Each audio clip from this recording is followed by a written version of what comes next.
Good morning, and welcome back to Daily Dhamma, a letter to our children. Today is January 8th, and our reading is Not in Our Control. Distinguish that some things are in our power, while other things are not. In our own power are the will and all voluntary actions. Out of our power, the body, its parts, property, parents, brothers, children, country, and, in short, all our fellow beings. Where, then, shall we place good? In what shall we define it to consist? In things within our own power. And that's Epictetus from the Discourses 1.22.10. The Stoics have a reputation for being dour, grumpy old men, but we have a different view. The Stoics knew that self-control is the only kind of control that doesn't oppress others. Stoicism is right in line with the Dhamma, Taoism, Confucianism, and even cognitive behavioral therapy. We might, maybe, perhaps on a good day, have a shot at controlling our own thoughts, attitudes, and actions. But there's no reason to believe that we have any agency at all over other people, places, things, or institutions. Most of the calamity in the world today arises because we can't tell the difference between what's inside our heads and what's before our eyes.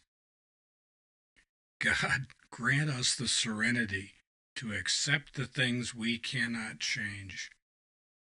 Help us to mind our own business and keep our hands to ourselves. We like the Stoics, and Epictetus is probably our favorite. He's quite a guy. He was a Greek, born into chattel slavery in what is today Turkey. He was sold and taken to Rome, and his master, a sadistic master, broke his leg when he was a young man.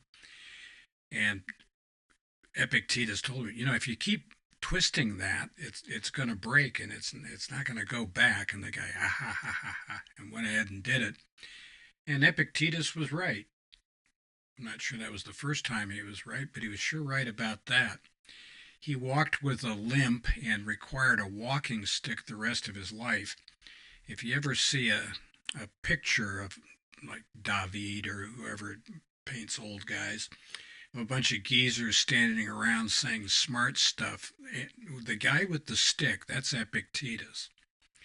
And Epictetus worked as a slave in Rome, was sold a number of times, and wound up, people said, wow, he's a pretty smart guy.